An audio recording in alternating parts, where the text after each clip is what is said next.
let's discuss regret in depth. And before I get started, I have new retainers which I'm wearing, so my pronunciation may be a little bit off. So please forgive me if it's difficult to understand. Okay, so this is in response to a Discord chat that goes something like, I feel I suck because of my past behavior and past actions. And some additional context is that this particular person's expression of regret because of things that happened in the past has occurred multiple times. So, the important thing to keep in mind for all of my videos, not just this topic in particular, what's important is it doesn't really matter how much you know about the mechanics of life. It doesn't know how much knowledge you accumulate in your life about, how to think about things, how to manage stress and things like that, right? When it comes to actually living life and you're still being stressed, and when it comes to living life and you're still feeling frustrated, you're still suffering, then that knowledge is just kind of like good brain food. It doesn't have any impact on your life, right? What I'm saying is this: to drive a car, you don't need to know all the parts. You don't need to know how an engine works for you to drive a car. When it comes time to maintain your car, you have to fix it. Does it help if you know the parts? Yes, right? So, the thing is, we oftentimes make especially when we find psychology interesting, when we find applied psychology like coaching interesting, the tendency is to absorb a lot of material because it's good for the thoughts. So the more we know, the more we feel like we actually understand ourselves a little bit more, right? But that knowledge is different from actually operating your life. So I can learn about a car, I can learn about what the engine does, and I can learn about car designs and four-wheel drive, two-wheel drive. What do transmissions do, and the catalytic converters? What do they do? Why do people keep stealing it? These are good information that you can know about cars. But why do you need driver's ed? You need to learn how to drive the car, right? So, it's important to keep in mind that yes, the things that I say, obviously, I'm making these videos because they're important things for you to know. But at the same time, it is not a requirement for you to live life. It's not a requirement for you to live a happy life. All you need to do to live a happy life is just live happily. You just need to not chase happiness because what does chasing do? You just keep moving past the target of happiness, right? So we have this thing called the momentum. This is happiness. You keep chasing it, and then because of the momentum, you keep shooting past it. And because you don't know how to actually stop and realize that, oh, wait, wherever I stop, there is happiness, you keep on going and going and going. And that's ironically what makes a lot of people not happy, the constant pursuit of it, right? Okay, but that's a long ass prelude that took like 3 minutes to explain. But now let's talk about past. What is the past? It's like if time were a linear line, right? It's things that happened prior to this moment. That's what we like to call the past. Now, why is the past important? The past is important because it seems to have an effect on the things that we do today.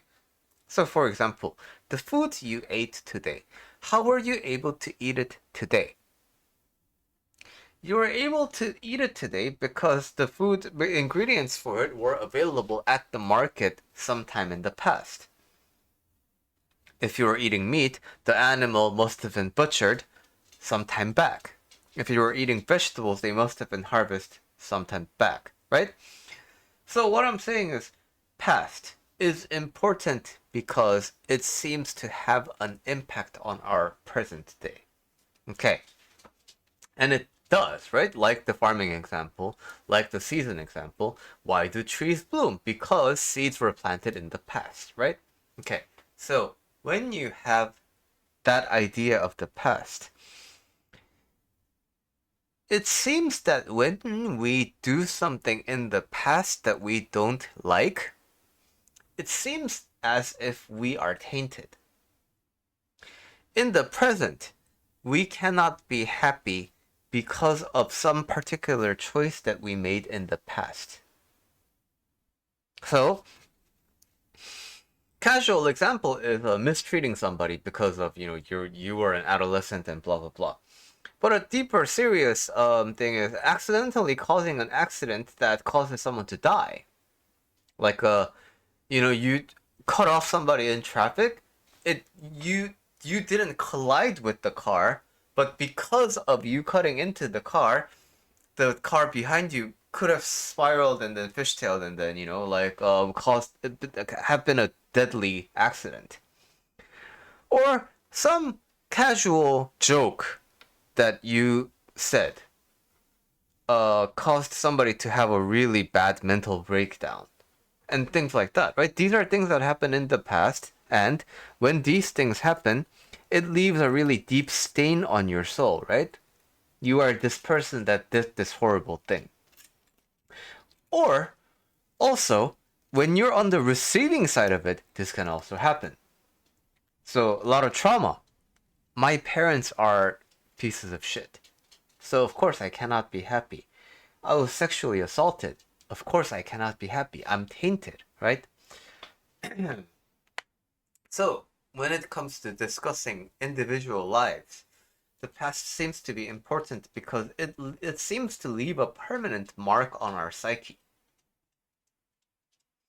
And even if it's not permanent, even if you know that this is not going to be permanent, the effect of the past is something that you experience today. And therefore, it feels like you have no choice but to feel bad. But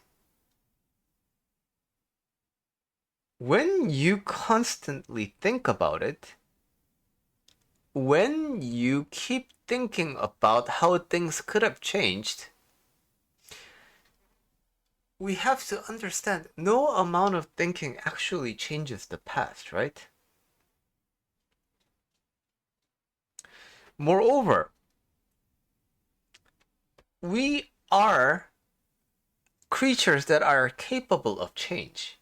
So, if I had smoked cigarettes for 20 years, is it likely that I am going to smoke today? Yes, it is very likely. But at the same time, is it a guarantee that I'm going to smoke today? No, it's not a guarantee, right?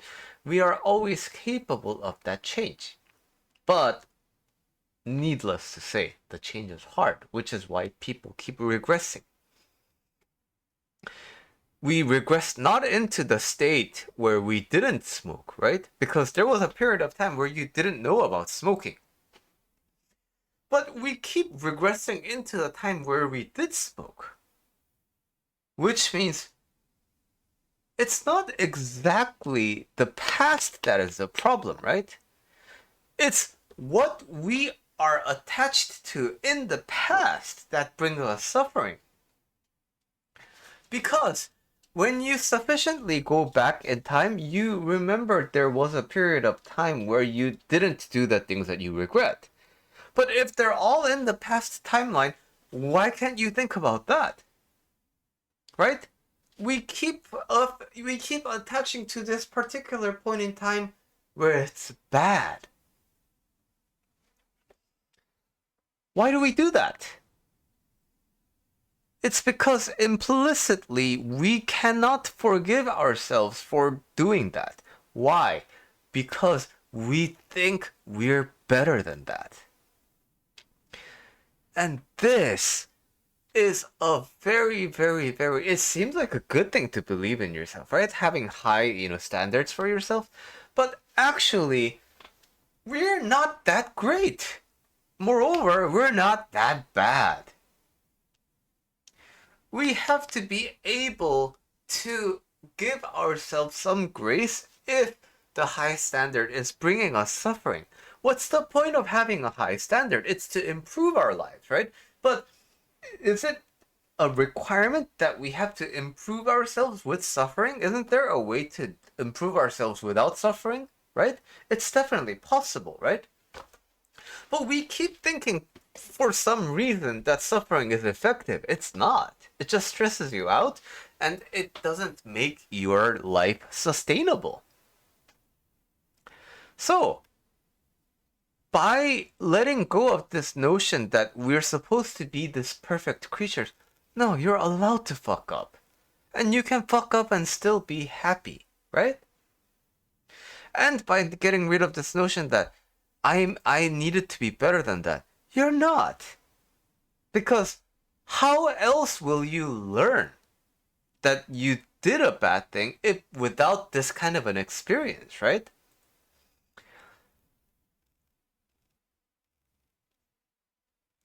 How can children know that stealing is bad without having experienced the consequences of stealing?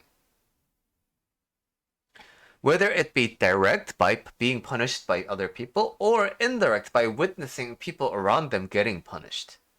Violence and punishment have a good way of communicating their effectiveness, right? Especially when it's like harsh. It triggers the primal fear in us.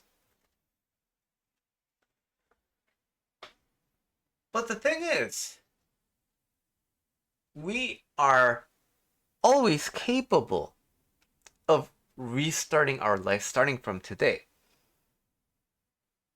When it comes to physical things, yes, the past is important and it has like a guaranteed outcome.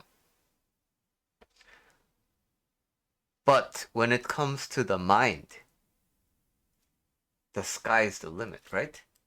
That means regardless of what happened in the past, as long as you are willing to look at it from the perspective of developing from it, using that as the fertilizer for your growth, then it doesn't really matter what you did in the past.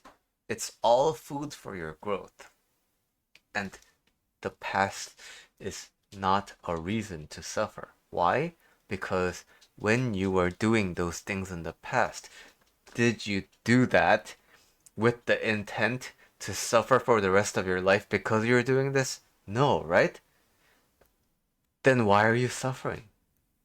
Because of this thing that you didn't even do intentionally to suffer, right?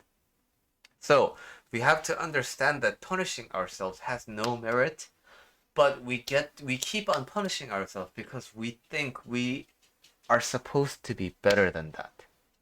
But the more that you can realize that we are creatures who are capable of fault, and regardless of our best intentions, we will be at fault sometimes. The ability to be okay with the fluctuations of life and understanding that life won't always go the way you want it to, and that's okay. The more you can look at reality for the way it is, the better you become at driving your life instead of learning about the theoretics of life. Okay?